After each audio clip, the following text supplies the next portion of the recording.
So, hi sir, good evening.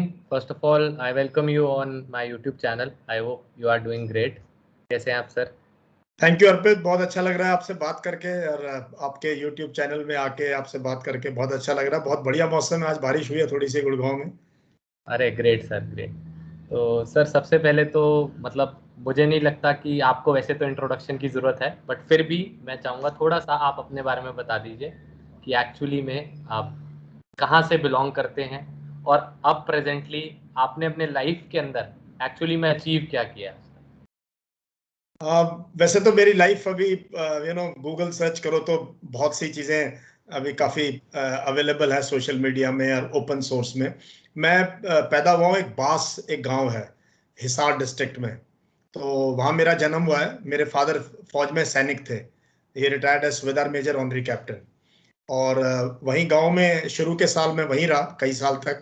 गांव के school में पढ़ा कुछ दिन, फिर मैं फादर ले गए मुझे साथ में और थोड़ा बाहर आर्मी में पढ़ाया।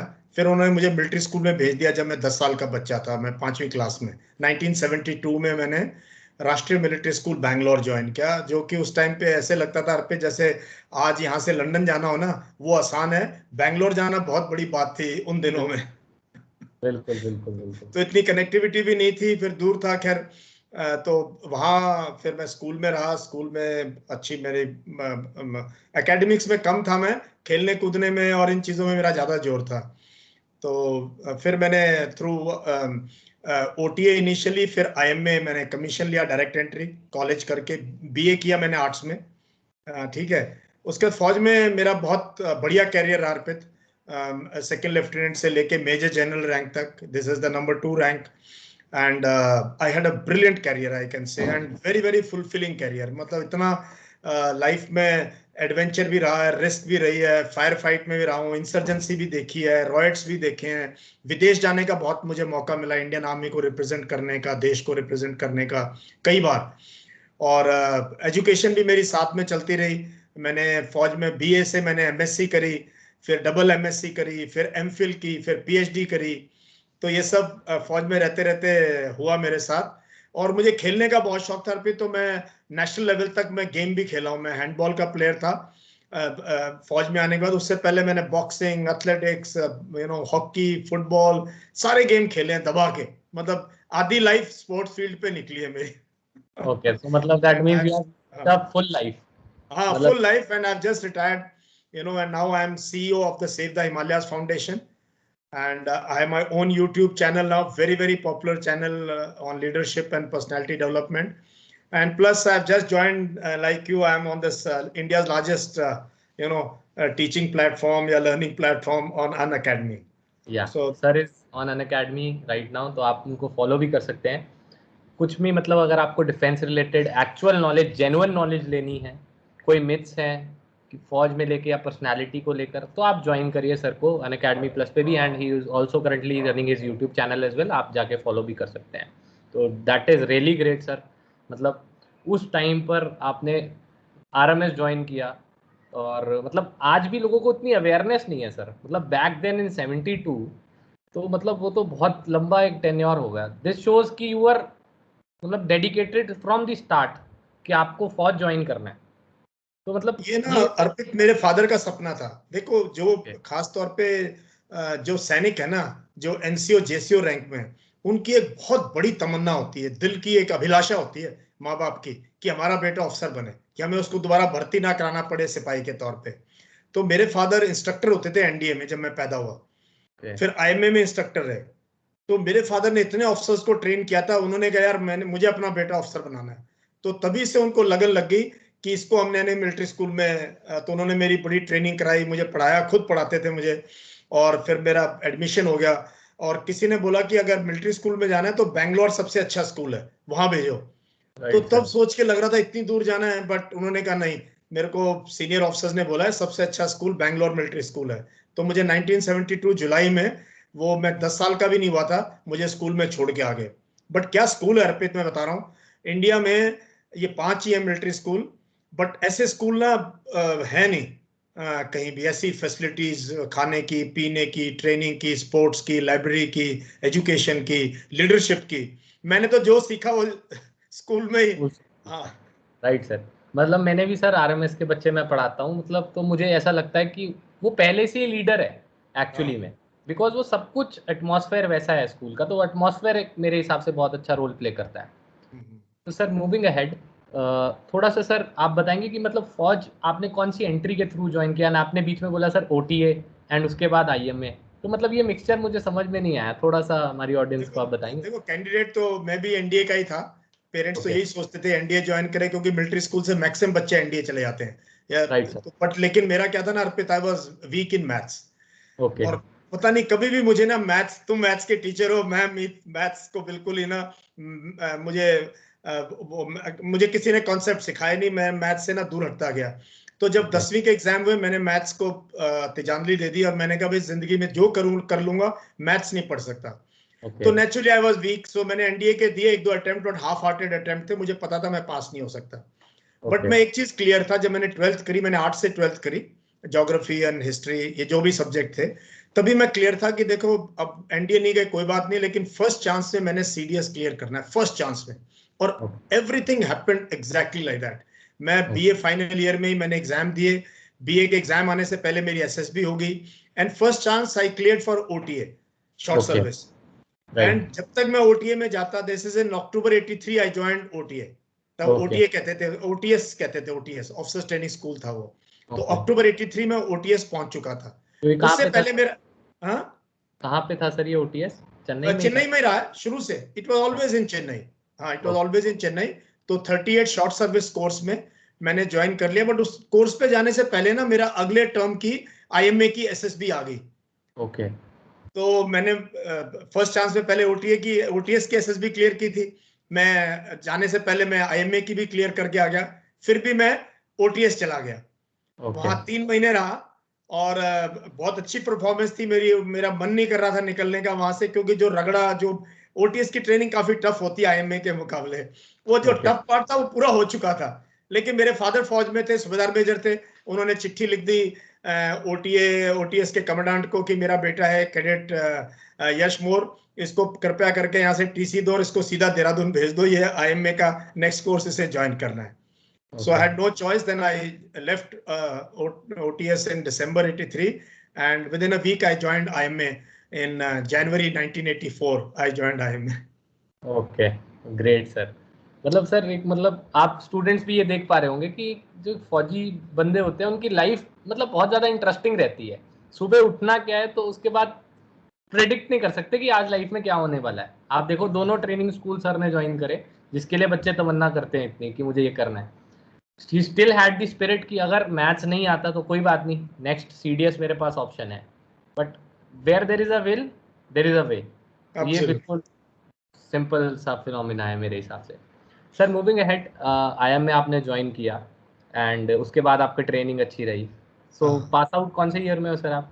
मैं जून 8 जून 1985। 8 जून 1985। हाँ एंड उस समय तो सर सेकंड लेफ्टिनेंट होते थे आई गेस। हाँ, 2 साल एक ही स्टार होता था, सेकंड लेफ्टिनेंट। ओके, अब तो लेफ्टिनेंट से पोस्टिंग अब तो होती है। हाँ, वो 2 साल और क्लोज कर दिया उन्होंने, तो लेफ्टिनेंट से लेफ्टिनेंट कैप्टन से, भी बड़ी जल्दी बना देते हैं, मेजर भी बड़ी जल्दी बना देते हैं।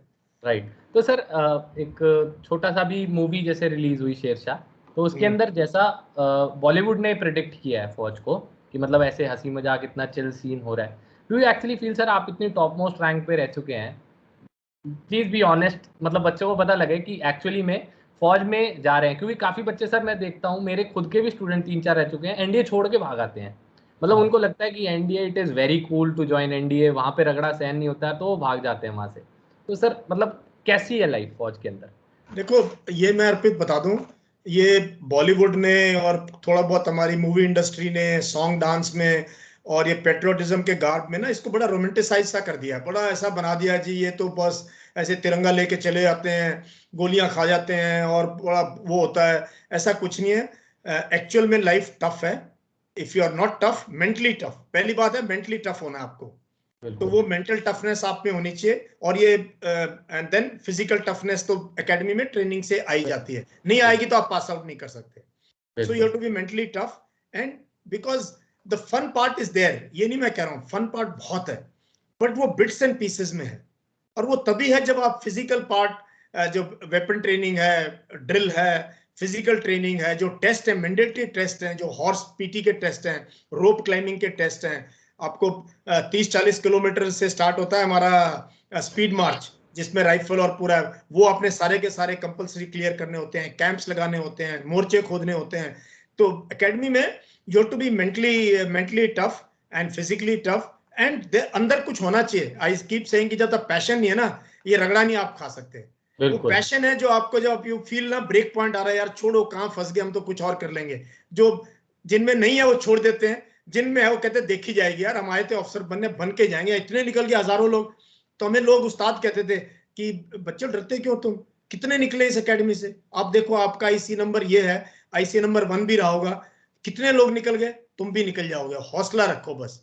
तो वो हौसला वो रहना चाहिए हमेशा। और मैंने अर्पित कमजोर भी देखे हैं कैडेट, जो specially direct entry, short service भी देखे, फिजिकली कमजोर थे, कॉलेज से आए हुए थे, बीए एमए एमएससी कर रहे थे, उनको 2-3 महीने, तब मेरे जैसे उनको होते थे, यार डर मत, कोई बात नहीं, तू चलता रहे, तू पास आउट होगा, तेरे को कोई फेल नहीं करेगा। अगर तू चलता रहा तो कोई फेल। तो फाइनली क्या होता है ना, जो तीसरे टर्म तक पहुंच जाता है, उसको एकेडमी ही पार निकाल देती है। आपके इंस्ट्रक्टर इतना इंटरेस्ट लेते हैं कि जो जो टेस्ट में आप वीक हैं, वहां पे आपको एक्स्ट्रा ट्रेनिंग दी जाए कि आपको दे विल, एंड फिर लाइफ ना एकदम चेंज होती है अर्पित ऑफिसर बनने के बाद, एकदम ना रिवर्स होता है। ये नहीं कि जो एकेडमी में बहुत तेज था भागने में दौड़ने में, वही आर्मी में आगे निकलेगा। अब आती है पढ़ाई, अब आता है अपने यूनिट में जाके क्या परफॉर्मेंस की, कोर्सेज में क्या परफॉर्मेंस करी, कितना अपने माइंड का इस्तेमाल किया, अपने लीडरशिप कैसी दिखाई ऑपरेशंस में, पीस में। then you start growing in the organization, and there again you need mental toughness, you need a lot of courage, a lot of moral courage you need to lead troops. And then fun part है, ऐसी बात नहीं कि fun नहीं, army में बहुत fun है, parties हैं, पोलो है, स्विमिंग है, पिकनिक्स है, एडवेंचर है, बहुत कुछ है, हॉबीज परस्यू कर सकते हो, स्पोर्ट्स बहुत दबा के खेलते हैं, तो वो सब है, but it is all there in in bits and pieces. तो सर मतलब बच्चों को तो आइडिया लग गया होगा कि आपने बहुत अच्छे तरीके से एक्सप्लेन किया, बहुत बढ़िया ढंग से बच्चों को एक एक चीज़ क्लियर हो गई होगी। सर मूविंग अहेड, थोड़ा सा सर एक importance of language, specially English language फौज के अंदर, बिकॉज आपने अभी बताया था कि आपकी फॉरेन भी पोस्टिंग रह चुकी है।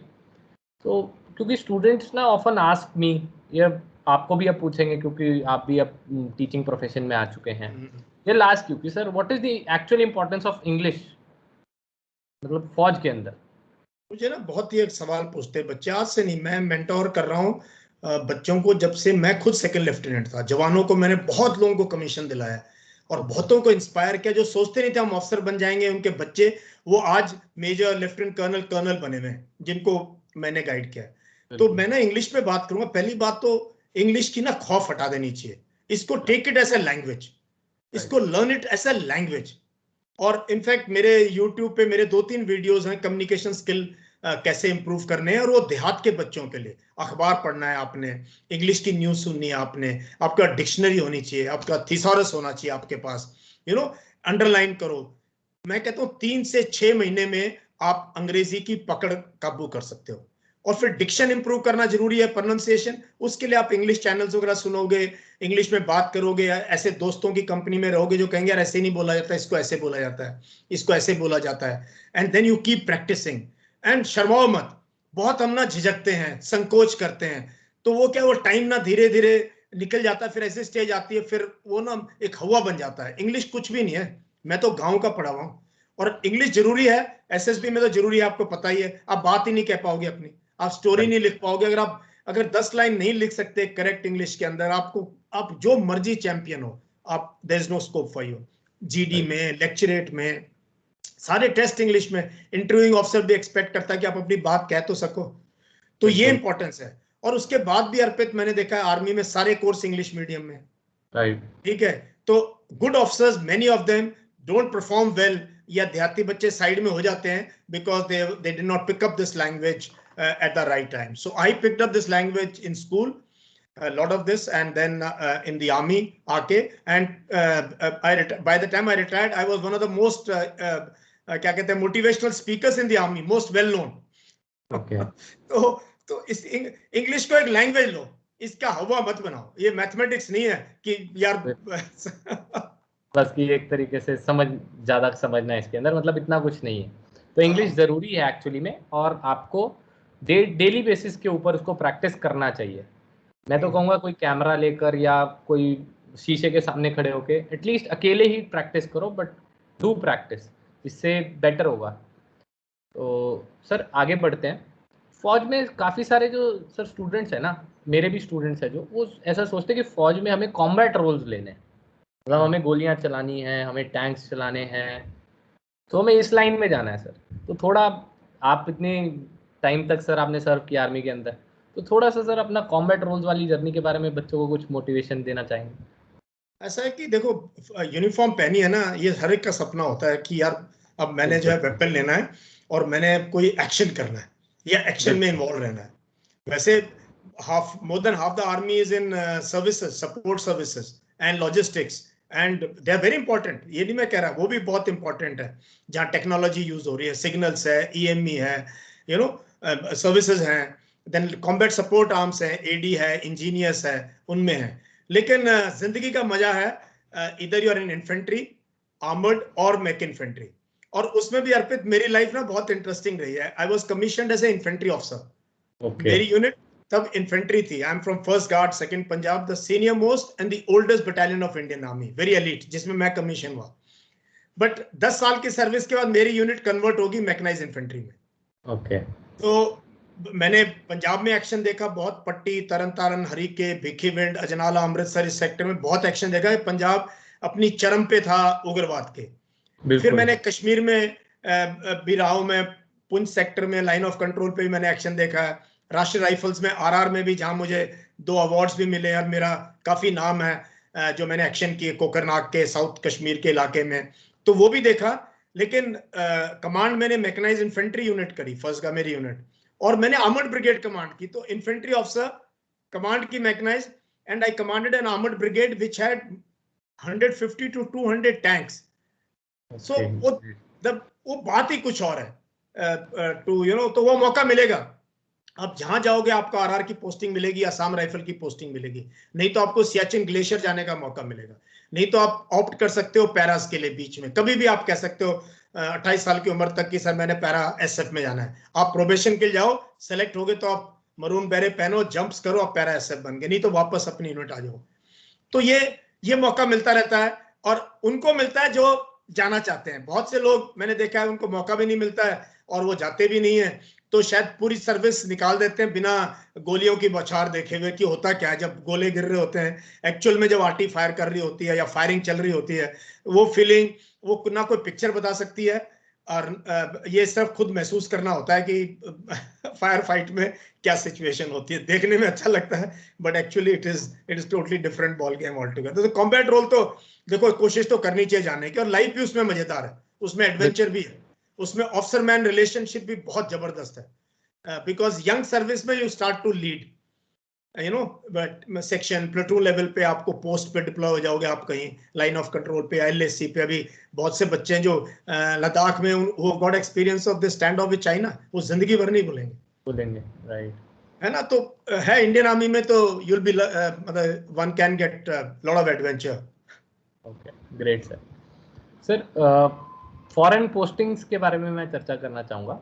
जैसे इंडिया के बाहर जाने का भी जो हमारे ऑफिसर्स होते हैं उनको मौका मिलता है, जैसे आपने भी यूएन में सर्व किया हुआ है, तो वो कैसा एक्सपीरियंस रहता है सर, और उसके लिए कैसे वॉलंटियर करना पड़ता है, या फिर कोई भी जो ऑफिसर बनते हैं उनको मौका मिलता है?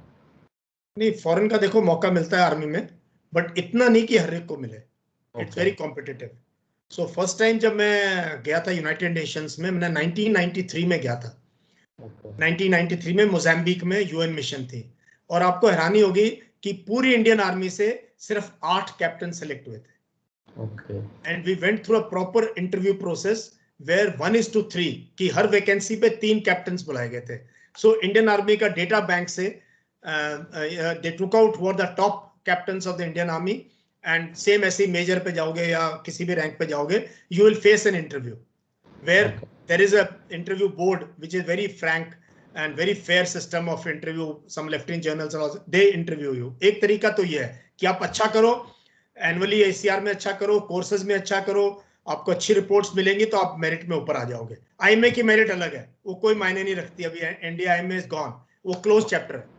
दूसरा तरीका क्या है, हमारी बहुत सी यूनिट्स जाती हैं यूएन में, तो जो यूनिट्स के नंबर लगते रहते हैं turn by turn, based on their regimental seniority, तो उसमें अगर आप यूनिट में चले गए तो आप यूनिट के साथ जा सकते हो, तो उसमें बहुत मौका मिलता है इन्फेंट्री यूनिट्स को, मैकेनाइज्ड इन्फेंट्री यूनिट्स को बाहर जाने का। और तीसरा तरीका है बाहर जाने का कि फॉरेन के ना काफी कोर्सेज हैं जो इंडियन आर्मी अपने ऑफिसर्स को बाहर भेजते हैं, जैसे फॉरेनर्स आते हैं इंडिया में ट्रेन करने के लिए, तो काफी साल में 50-100 अफसर जरूर हमारे captain, major, lieutenant colonels rank पे फॉरेन में जाते हैं। कोई जैसे मैं कोर्स करने भी गया, मैंने 1 साल command and general staff college किया बांग्लादेश से, ढाका से, एंड लोग जाते हैं यूएस जाते हैं, फ्रांस जाते हैं, और दुनिया भर के देशों में जाते हैं। वो भी अगेन मेरिट बेस्ड है एंड इंटरव्यू बेस्ड है, so you do get chance to go abroad, but you have to perform reasonably well to be in somewhere there, but अच्छा है, बहुत मौके मिलते हैं विदेश जाने के। ओके, तो ये तो सर बहुत अच्छी अपॉर्चुनिटी है, मतलब काफी कुछ देखने को मिलता है। नॉर्मल जॉब में या आईआईटी पास आउट करके मुझे नहीं लगता इतना कुछ मौका किसी को मिल सकता है। And we were Arpit in UN, हमारे पास 35 कंट्रीज थे, जिनको हमने, एंड उसमें डेवलप्ड कंट्रीज भी थे और थर्ड वर्ल्ड कंट्रीज भी थे, सब तरह के कंट्रीज हैं, तो उनके साथ 1 साल आप उनको देख रहे हो, वो आपको देख रहे हैं, तो आपको पता लगता है कि आपकी ट्रेनिंग का स्टैंडर्ड, आपका तरीका क्या है, दूसरों का क्या। फिर जब मैं ढाका में था 1 साल के लिए, वहां पे again more than 30-35 countries officers, including I serve with Pakistani officers very closely. In fact मेरा एक, अगर आप गूगल सर्च करोगे, मेरा एक आर्टिकल है जो इंडिया में तो बहुत फेमस हुआ है, वो पाकिस्तान में भी, I think her Pakistani army officer के व्हाट्सएप ग्रुप में वो आर्टिकल घूमा है 5-6 महीने पहले, 2 माइल रन इन ढाका करके। तो it, so you get experience, where उसमें मैंने अपना एक्सपीरियंस लिखा है with Pakistani officers in a foreign country, किस टाइप का मेरा एक्सपीरियंस रहा उनके साथ डील करने का। Okay, so sir as a student, अगर जैसे मैं एक स्टूडेंट हूँ, मैं मैथ्स पढ़ रहा हूँ, फिजिक्स पढ़ रहा हूँ, ये सब ठीक है, तो मतलब एक्चुअली में बच्चे ये बात समझते नहीं है मेरी, बिकॉज मैं भी उन्हें ये बात समझाता हूँ कि अगर आपको एसएसबी फेस करना है, you need to have some amount of knowledge regarding the neighbouring countries as well, कि अफगानिस्तान में क्या चल रहा है, चाइना में क्या चल रहा है, ठीक है, पाकिस्तान में क्या चल रहा है, इंडिया के साथ उसके नेबरिंग कंट्रीज के रिलेशन कैसे है। So what do you feel sir कि इसकी इंपॉर्टेंस है एक्चुअली में बच्चे को इस समय रखनी चाहिए या फौज में जाके हो जाएगा? नहीं अर्पित, सबसे बड़ा मुझे अफसोस क्या है ये यंग जनरेशन के साथ, रिटायरमेंट के बाद तो मैंने कितने बच्चों के मॉक इंटरव्यूज लिए, मैं बात करता रहता हूँ, इस सब कुछ ठीक चलता है, the moment I come on general awareness and current affairs, they are generally blank या बहुत सुपरफिशियल नॉलेज है। इनफैक्ट कल मैं एक बच्चे से बात कर रहा था, उसको ऐसे ही किसी क्वेश्चन पे उसने पीओके की बात की, मैंने कहा पीओके कहाँ है, तो वो लॉस्ट हुआ। मैंने कहा नहीं, पीओके है किधर, कहता है बलूचिस्तान। मैंने कहा ये हराकिरी है, हराकिरी है, सारी परफॉर्मेंस पे लाल लाइन खींच देगा कोई। सो जनरल अवेयरनेस मैं बता दूं बच्चों को, इस बेसिकली आप कहां से बिलोंग करते हो उसके बारे में। अगर आप दिल्ली के हो, दिल्ली के क्या इश्यूज है, आप देहात के हो, कौन से जिले से, कौन से प्रांत के, कौन से गांव से, किस फैमिली से, कहां से आए हो, वो है जनरल अवेयर, वही नहीं पता लोगों को। And then current affairs, I was reading newspaper when I was in school as 11-12 year, मैं तब से बीबीसी सुनता था। लेकिन अब क्या है, अगर आपको करंट अफेयर्स में सवाल पूछ लिया और आप ब्लैंक हो सिंपल इश्यूज पे, अगर उसने पूछा यूनिफॉर्म सिविल कोड क्या है, आर्टिकल 370 हटाने के एडवांटेजेस क्या है, ये कास्ट सेंसस क्या हो रही है, इंटरस्टेट रिलेशंस क्या है, वाटर शेयरिंग पे क्या प्रॉब्लम है, डैम्स की क्या इश्यूज हैं, पॉवर्टी के क्या इश्यूज हैं, demonetisation, I can go on, मैं एक दिन लगा सकता हूं सिर्फ टॉपिक बताने में क्या क्या टॉपिक्स हैं। So you to be aware and you to start early. Written की तैयारी साथ में चल सकती है, बट ये नहीं होता कि रिटर्न पास करूंगा फिर एसएसबी, फिर आप कहीं कोचिंग लोगे, आप तोते की तरह जाके वहां 99.9% रिजेक्ट हो जाते हैं, because you are not prepared, you are not fit. तो एक तो लीडरशिप है, वो आप मेरे यूट्यूब चैनल को देखना, मैंने सारी यूट्यूब इसी तरीके से बनाई हुई है कि जो उनको देख लेगा, नोट्स बना लेगा ना, उसको बच्चे को पता है कि किस टाइप की क्वालिटीज चाहिए ऑफिसर बनने के लिए। और फिर है current affair and general knowledge, ये टाइम लगता है बिल्ड करने के, कोचिंग इंस्टीट्यूट से नहीं होता है, ये आपको इंटरेस्ट क्रिएट करना पड़ेगा, मैगजीन से, न्यूज़पेपर से अपने नोट्स बनाओ, अच्छी ओपिनियन बनाओ, अभी अफगानिस्तान में चल रहा है, यहाँ लाला लाला लगी हुई है, हमें इश्यूज ही नहीं पता है अफगानिस्तान के क्या इशू है। तो मैंने अन अकेडमी के लिए भी एक यूट्यूब पे लाइव किया था अफगानिस्तान में, मेरे अपने चैनल पे मेरे 2-3 वीडियोस हैं, बिकॉज मैं उस रीजन को 30 साल से जानता हूँ। मैं ड्यूरेंट लाइन को, हेरात को, मज़ार शरीफ को, कंधार को, काबुल को बिना गए बहुत से लोगों से ज्यादा समझता हूँ। ऐसे ही पाकिस्तान है, हम जानते ही नहीं बलूचिस्तान की क्या इशू है, सिंध की क्या इशू है, पंजाब की क्या इशू है, इंडस रिवर वाटर ट्रीट, थोड़ा सा तो पता होना चाहिए ना। एनडीए वाले को कम पता हो, बट सीडीएस में अगर आप जा रहे हो और आप ब्लैंक हो, फिर ना मुश्किल है कि यार आप ऑफिसर बनना चाहते हो इंडियन आर्मी में और आपकी नॉलेज शैलो है, तो that may go against you. So that is why Arpit is very important कि बच्चे ना ये साथ के साथ पर्सनैलिटी डेवलपमेंट, इंग्लिश स्पीकिंग और करंट अफेयर्स को एक लेके चले साथ, लेकर चलना चाहिए, रिटर्न के साथ साथ ही लेना चाहिए, सर ने बताया बिल्कुल, because it will take some amount of time genuinely. अगर आप मैथ्स पढ़ रहे हो, मैथ्स को भी आपको टाइम देना, तो current affairs it is equally important, because after written SSB is there, तो वहाँ पे तो इंटरव्यूअर आपसे पूछेगा ही, बिल्कुल जेन्युइन सी बात है। तो आपको करंट अफेयर्स पे भी अच्छी पकड़ रखनी है। सर भी बहुत सारे करंट अफेयर्स इश्यूज के ऊपर टॉपिक्स लेते हैं। इनफैक्ट मैं ना कल से मेरा प्लस का पहली बार अन अकेडमी में प्लस के अंदर एक 10 दिन का प्रोग्राम है, India and international affairs, perspectives and futures. और मैं बड़ी मेहनत करके ये 10 इंडो चाइना से स्टार्ट करके मैं पूरे हमारे नेबरहुड को इंडिया के पर्सपेक्टिव से हर रोज सुबह कवर कर रहा हूं, 10 बजे से 11 बजे, 8 तारीख से लेके 17 सितंबर, every day India and its neighbourhood. तो ये तो बहुत इंपॉर्टेंट है सर। एक्चुअली में एसएसबी में अगर आप जाओगे तो पक्का आपसे पूछा जाएगा ही जाएगा। ये तो मतलब व्हाट इज साउथ चाइना सी, ये तो पेट क्वेश्चंस है कि क्या हुआ कितने टाइम से, व्हाट इज 9 डैश लाइन, ये तो सारी चीजें हैं, तो बहुत कॉमन है। तो डोंट थिंक कि आपको सिर्फ मैथमेटिक्स आना चाहिए, फिजिक्स आनी चाहिए, केमिस्ट्री आनी चाहिए, अपने रिलेशनशिप्स के बारे में ही पता होना चाहिए कि इंडिया के कैसे रिलेशनशिप चल रहे हैं बाकी कंट्रीज के साथ। सर आगे बढ़ते हैं।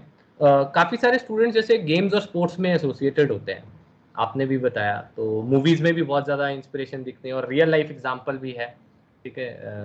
तो अभी नीरज चोपड़ा जी ने गोल्ड मेडल भी सिक्योर किया है, तो वो भी फौज से ही है।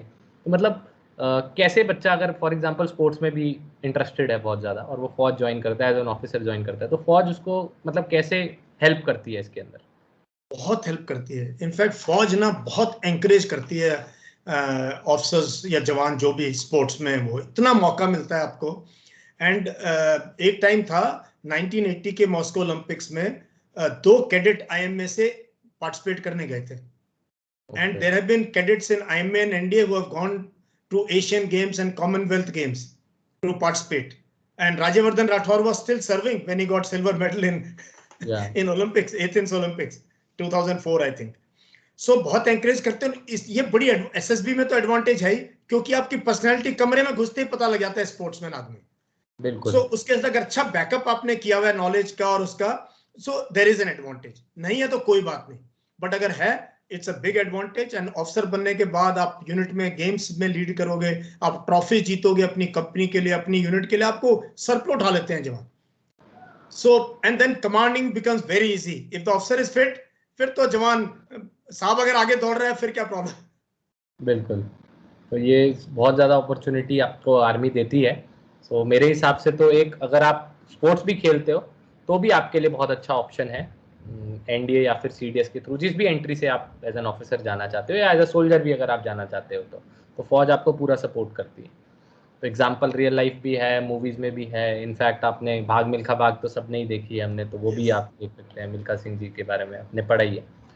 सर आगे बढ़ते हैं थोड़ा सा।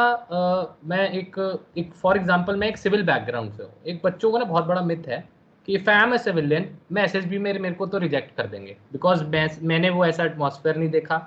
मेरे फादर तो एडवोकेट हैं या मेरे फादर तो बिजनेसमैन है, तो मेरे लिए तो सर बड़ा मुश्किल है। मतलब जिसके फादर ऑफिसर है उसका जाना तो बहुत आसान है, या उनको कुछ ऐसा हो जाता है कि वो रिकमेंड कर देते हैं उनको। तो मतलब इसके मामले में मैं चाहता हूँ कि आप क्लैरिटी दे दें एक बार बच्चों को। मैं ना ये इतने लोगों को बताता हूँ, पता नहीं क्यों ये मिथ है, बहुत सबसे बड़ी मिथ है। आज भी कम से कम 70% कैडेट, और ये मैं बहुत कॉन्फिडेंस के साथ ही आपको बता रहा हूँ, कम से कम 70% कैडेट हमारी एकेडमीज में ऐसे हैं जिनके परिवार से कोई भी फौज में नहीं है, और वो देहात के हैं, किसानों के बच्चे हैं, स्कूल टीचरों के बच्चे हैं, दुकानदारों के बच्चे हैं। मुझे एक अफसर मिला पैरा एसएफ में, इमेजिन स्पेशल फोर्सेस में। उसका फर्स्ट नेम गोयल उसका नाम था। मैंने कहा बेटा तू कहाँ से? कहता सर दिल्ली से। मैंने कहा दिल्ली में कहाँ से? कहता करोल बाग से। मैंने कहा तू करोल बाग से आर्मी में आ गया और स्पेशल फोर्सेस में आ गया, तेरे घर से कोई फौज में? कहता नहीं सर, देयर ऑल ज्वेलर्स। मैंने कहा यार, तो ऐसे ये ना मिथ हटा दो, और एसएसबी से ज्यादा फेयर सिस्टम ज्यादा। और मैं दूसरी तरफ ऐसे भी लोगों को जानता हूं जो जनरल्स के बच्चे थे, 10-10 एसएसबी भी अटेंड करी है, नहीं पास हुए, नहीं रिकमेंड हुए। सो दिस इज, अगर पैशन है और आप में पोटेंशियल, वो क्या देख रहे हैं? पोटेंशियल देख रहे हैं। They are not testing you for intelligence, for general knowledge, वो सब ओके पैकेज है, बट दे आर सीइंग कि यार ये बंदे में पोटेंशियल है क्या अफसर बनने का, क्या एकेडमी इसको तराश सकती है क्या, लड़के या लड़की को। इसीलिए आप देखना बड़े चुप चुप से रहने वाले, बड़े अनअज्यूमिंग से बंदे सेलेक्ट हो जाते हैं एसएसबी में, और जो बहुत ये वो करके ऐसी वो करते हैं, वो रिजेक्ट होते रहते हैं, बिकॉज कहीं ना कहीं उन्होंने एसेसर्स ने देखा है कि इस बच्चे में पोटेंशियल है, इस लड़की में पोटेंशियल है, ये ट्रेनिंग के बाद अच्छा अफसर बन सकते हैं ये लोग। सो डोंट वरी, ये कोई बात नहीं। मनोज पांडे कौन था? परमवीर चक्र। विक्रम बत्रा के फादर क्या करते थे? अरे सर, किसी का भी देख लो, हनीफुद्दीन के फादर क्या करते थे बताना? फादर ही नहीं थे उसके, तो मदर थी उसकी सिर्फ। फादर तो जब 10-12 साल का था तभी डेथ हो गई थी।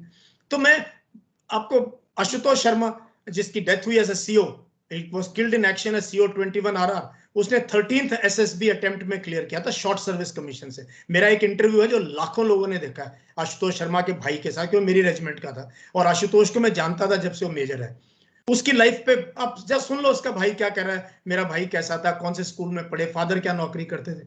ये बहुत बड़ी मिथ है अर्पित, ये ऐसा कुछ नहीं है। देश का कोई भी बच्चा, लड़का लड़की, अगर आप में पोटेंशियल है तो आपको कोई ना नहीं कह सकता, और ये कोई डिसएडवांटेज नहीं है। बिल्कुल। तो सर सबसे बड़ी बात जो मुझे अच्छी लगती है वो है सिलेक्शन इज टोटली फेयर, मतलब कोई रिजर्वेशन नहीं है। आप कोई भी कास्ट से हो, कोई भी बैकग्राउंड हो, आपके फादर कुछ भी करते हैं, फौज को कुछ लेना देना नहीं। चाहे आप पीएम के बेटे हो, चाहे आपके फादर चाहे रिक्शा ड्राइवर हो, नोबडी केयर देयर। मतलब आपके अंदर अगर पोटेंशियल है, अगर बच्चे में दम है, तो यू विल मेक इट, तो आप बिल्कुल कर लोगे। कोई भी ऐसा, ये सब मिथ है, इधर उधर से बातें लोग सुन लेते हैं, इसने कहा जी उसने कहा जी, तो बस ये सब सिस्टम में इंटरफेरेंस करने की मतलब कुछ फायदा नहीं होता। एक इधर से सुन लिया जी, उधर से सुन लिया जी। मैंने सुना सर कि मिथ्स बहुत ज्यादा होते हैं, मतलब कोई सिविल बैकग्राउंड हो, कोई बच्चा रिजेक्ट हो जाएगा ना, तो वो क्या बोलता है कि इधर तो फेयर सिस्टम नहीं है, इधर तो फेयर नहीं है। यही प्रॉब्लम है, हम इंट्रोस्पेक्ट नहीं करते हैं, हम अपने गिरेबान में झांक के नहीं देखते, अपने दिल में झांक के नहीं देखते हैं कि मैंने कहाँ कहाँ गलती की, मेरे में कहाँ मुझे ना, वो तो करनी नहीं। अब दूसरों को देना शुरू, यार उसका तो वो था, वो मेजर का बच्चा था, वो उसका था, उसकी जान पहचान थी, उसकी कास्ट, वो वी ट्राई टू डिसबिलीव। हाँ, दूसरी बातों में अपने आप को वो कर देते हैं। बिल्कुल सर। सर जैसे फॉर एग्जांपल मैं सीडीएस से जाता हूँ ओटीए से, तो वहाँ मुझे शॉर्ट सर्विस मिलती है। तो सर शॉर्ट सर्विस में कई बार मैंने ऐसा देखा है कि कुछ ऑफिसर्स को परमानेंट कमीशन मिल जाती है, तो वो कैसे होता है सर? क्योंकि मेरे हिसाब से 10 साल होता है extendable to 14 years I guess, तो 10 से 14 साल के बीच में एक शॉर्ट सर्विस का, तो वो कुछ ऑफिसर्स को मिलती है, तो ऐसा कैसे होता है सर? देखो, पहली बात तो जो वॉलंटियर्स हैं तकरीबन उनको फौज दे देती है शॉर्ट्स, अनलेस आपने बहुत ही खराब परफॉर्मेंस कर रखी और सीरीज ऑफ रिपोर्ट्स आपके बारे में कहीं ना कहीं नेगेटिव है, फिर तो देखो मुश्किल है। बट अदरवाइज अगर आप सिंसियर नॉर्मल एवरेज ऑफिसर रहे हो, एवरेज एक्स्ट्राऑर्डिनरी नहीं, नॉर्मल एवरेज रहे हो, you will get this thing. तो उसकी पहली मिथ तो ये है। दूसरी, मुझे बहुत से बच्चे पूछते हैं क्या ओटी और आईएमए से भी जनरल बन सकते हैं? अरे मैं कितने अभी फिलहाल 2 या 3 कोर कमांडर हैं 3 स्टार जो शॉर्ट सर्विस या डायरेक्ट एंट्री कैडेट्स रहे हैं। आज फिलहाल 3-4 कोर कमांडर हैं ऐसे जिनको मैं पर्सनली जानता हूं, मेरे आसपास के या मेरे से जूनियर हैं। तो ऐसा कुछ नहीं है, एनडीए भी उसी दिन बंद हो जाता है जिस दिन आप सेकंड लेफ्टिनेंट बन गए, फिर कोई नहीं पूछता आप शॉर्ट सर्विस हो, आईएमए हो, टेक्निकल एंट्री हो, एनडीए हो। इसके बाद एक नई लाइफ, नया जन्म शुरू होता है, ये नई इनिंग स्टार्ट होती है, सारी स्लेट मिटा दी जाती है और फिर नया प्लेइंग ग्राउंड है। अब डिपेंड करता है आपकी परफॉर्मेंस, आपकी यूनिट, और आप कैसे आगे चलते हो। ओके। तो सर बैक देन आपके टाइम में भी उस समय एसएसबी की एकेडमीज तो होंगी डेफिनेटली, क्योंकि काफी सारी एकेडमी इंडिया में तो 1960 से चल रही हैं, एंड मतलब आपको ऐसा क्या लगता है कि मतलब जैसे बच्चे मुझसे भी पूछते हैं और आपसे भी डेफिनेटली ये बात पूछते होंगे कि सर मतलब मैं एक फार्मर का बेटा हूँ, मेरे फादर की मतलब मंथली इनकम ज़्यादा नहीं है और मैं इंग्लिश भी ठीक से नहीं बोल पाता, मैं इतना कॉन्फिडेंट नहीं हूँ, तो मैंने देखा कि मेरे साथ के बच्चे एनडीए क्लियर करने के बाद कोचिंग लेते हैं, XYZ कहीं भी चले गए, मैं अफोर्ड नहीं कर पा रहा हूँ सर 15,000 रुपये या 20,000 रुपये 10 दिन के कोर्स के लिए, या 25,000 रुपये, आजकल तो बहुत ज़्यादा फीस हो गई, तो मैं अफोर्ड नहीं कर पा रहा हूँ। तो इसके ऊपर आपका क्या राय है, मतलब इट इज़ कंपलसरी कि बच्चा कोचिंग लेके ही सीखे या अपने आप भी वो सीख सकता है? नहीं, कोचिंग कोई जरूरी नहीं है, ये मैं बिल्कुल नहीं मानता जरूरी है। अगर आपके यार दोस्त हैं जो एसएसबी अटेंड करके आए हैं, प्लस अब तो यूट्यूब है अवेलेबल है, लाखों वीडियोस हैं उसके अंदर, और बुक्स अवेलेबल हैं इतनी सारी, और अगर आपकी जनरल अवेयरनेस है आपको, और ये कई साल से आपके पैशन है, मैंने फोर्सेस में जाना, और आपकी पर्सनैलिटी को आपने उस तरफ से निखारा है, फिर ऐसी कोई वो नहीं। इनफैक्ट क्या हो रहा है अर्पित, मैं बहुत से बोर्ड प्रेसिडेंट्स और जीटीओ से मिल चुका हूं अपनी सर्विस में, वो कहते हैं अच्छे भले बच्चे, हमें देख रहा है इसमें पोटेंशियल है, लेकिन वो कोचिंग लेके आया है तो कोचिंग वाली लैंग्वेज लिखता है, कोचिंग वाला बिहेवियर कर रहा है, and he is harming his own chances of getting recommended. तो ये डबल एज्ड स्वॉर्ड है, नुकसान ही ज़्यादा है इसका। नुकसान भी है, बहुत नुकसान है। तो सर बुक्स जैसे मैं देख पा रहा हूँ बैकग्राउंड में भी बहुत से, मतलब मुझे ऐसे लग रहा है आप बहुत ज़्यादा एविड रीडर हैं, बुक्स बहुत ज़्यादा, तो कुछ कुछ बुक्स आप प्रेस्क्राइब करना चाहेंगे बच्चों को? मैं, अगर ये बच्चे देखते होंगे मेरा यूट्यूब चैनल वगैरह, तो मैं उसमें ना मेरी लाइब्रेरी से बुक्स की बात करता रहता हूँ। तो आजकल मैंने कई बुक्स के बारे में बात करी है, जैसे ये है विलियम डैलरिम्पल, ये बहुत जबरदस्त ऑथर है, ये गुड़गांव में ही रहते हैं, ठीक है। ओके। हाँ, इन्होंने इन्होंने जो किताबें लिखी हैं, और अफगानिस्तान पे अगर कुछ करना है तो you have to read his book, ये the return of king. It exactly depicts Afghanistan of today, जब फर्स्ट एंग्लो वॉर हुआ था 1839 टू 1842, ठीक है। फिर उन्होंने ब्रिटिश ईस्ट इंडिया कंपनी के ऊपर ये अनार की बुक लिखी है। तो इनकी 3 4 5 किताबें हैं, जबरदस्त हैं, और they read like fiction, history red like fiction, तो उनको पढ़ता हूँ मैं। शशि थरूर की भी बुक्स का बहुत शौकीन रहा हूं, मेरे पास काफी बुक्स हैं। देन ये अगर किसी नौजवान ने अगर इस ऑथर का नाम नहीं सुना ना, युवाल नोह हरारी, तो आपको ये आज दुनिया का लीडिंग फिलोसफर है। Right. Is a history professor in a university in Israel. He's done his PhD from Oxford University. इसकी इस किताब ने दुनिया को, I think this the fastest selling book in the world today, sapiens. इसकी एक और आई है, होमो ड्यूज। तो जब तक आप फिर गुरचरण दास है, मेरी अपनी कलेक्शन है, और किताबें तो मैंने बहुत पढ़ी। किताब पढ़ने से आप ओपिनियन बना सकते हो, राइट। अदरवाइज फैक्ट पता लग जाएंगे, फैक्ट के बाद वो पूछेगा अच्छा what do you think about it, फिर आप व्हाट्सएप की लैंग्वेज बोलोगे या हमारे हिंदी मीडिया जो चैनलों की भाषा बोलोगे, वो कहेगा thank you very much. So to make informed opinion you need to read, at least कभी ना कभी जिंदगी में शुरू करना चाहिए। कहानियां की किताबें पढ़ लो, फिक्शन पढ़ लो, शुरू में स्टोरी बुक्स पढ़ो, इंग्लिश इंप्रूव होगी आपकी, वेकेबलरी इंप्रूव हो जाएगी आपकी, और काफी कुछ आपकी नॉलेज जो है ना। तो I think reading is an amazing habit. It can transform your personality. PIQ में भी लिखने को कुछ मिल जाएगा, रीडिंग बुक्स अगर लिखते हैं बच्चे तो PIQ के अंदर, तो वो मतलब ऐसे ही लिख देते हैं PIQ में ना रीडिंग बुक, तो पढ़ते भी नहीं है, तो उनके वो लिए पूछ एक लेगा, वो कहेगा हाँ 4 किताब बता दे बस वहीं पे। हाँ बिल्कुल बिल्कुल। एक सर लास्ट में एक छोटी सी, मैं ज़्यादा वक्त तो नहीं लूँगा आपका, छोटा सा मुझे एक चीज़ और पूछनी है। जैसे इंटरव्यू देने जाते हैं बच्चे, काफ़ी सारे बच्चों के अभी भी इंटरव्यूज लाइंड अप होंगे, एनडीए का रिजल्ट आया हुआ है, तो या टीएस की होगी या सीडीएस की है, किसी किसी ना किसी की कोई ना कोई एसएसबी होती है। जैसे for example if I am opting for air force या if I am opting for navy, army के लिए तो ज़्यादातर नॉलेज रहती है, एयरफोर्स के अंदर जिस सर्विस के लिए मैं जा रहा हूँ, तो क्या एक्चुअली में मुझे उस सर्विस, जिस ऑर्गेनाइजेशन के मैं सर्व करने जा रहा हूँ, उसके बारे में नॉलेज होना जरूरी है कि कितने एयरक्राफ्ट है, या बेसिक प्रिंसिपल्स क्या है, या कुछ ऐसा? Nothing. It's a waste of time. Okay. It is sheer. But you must know. अगर आप कह रहे हो मैंने पायलट बनने जाना है, तो अगर पूछ लेता है, यू शुड नो हमारे पास कौन कौन से एयरक्राफ्ट हैं, उनकी क्या नेचुरल, तभी तो आप जा रहे हो एयरफोर्स में। आप नेवी में जाना चाहते हो, ये तो पता होना चाहिए ना एयरक्राफ्ट कैरियर क्या होता है, सबमरीन का बिल्कुल। क्या होता है, ये नहीं कि कितनी है, कौन सी कंट्री की, नहीं, ना कि उसका इंजन कैसे काम करता है, उसमें गन कौन सी है। बहुत बट कॉम्प्लेक्स होगा। बट एक इंटरेस्ट लेवल जरूर होना चाहिए आप पे। अगर आप आर्मी में जाना चाहते हो, पूछे कहाँ जाओगे, बोलो सर मैंने आर्मर्ड में जाना है, टैंक चलाना है। अच्छा T-90 टैंक के बारे में पता होना चाहिए सर T90 टैंक ऐसा टैंक है, रशिया से आया था, उसका ये नाम है, उसकी ये कैपेबिलिटी है, थोड़ा बहुत. सो you should have some knowledge, but not in depth. Don't waste time on gaining in depth knowledge, and nobody will ask you, organization क्या है, उसके functions क्या नहीं. वो तो वहां जाके Just to see your passion, कि आप में passion है या नहीं. That's about all. तो सर बहुत अच्छा लगा, और बच्चों को भी बहुत इनफैक्ट अच्छा लगा होगा डेफिनेटली. मतलब आपने बहुत बहुत अच्छे ढंग से एक्सप्लेन किया स्ट्रक्चर को, एंड मुझे तो ऐसा लगता है बच्चे तो बिल्कुल फैन हो गए हैं आपके एक बार में. मतलब तो सर को आप फॉलो करना. सर ने क्लासेस का बता दिया आपको, मॉर्निंग 10.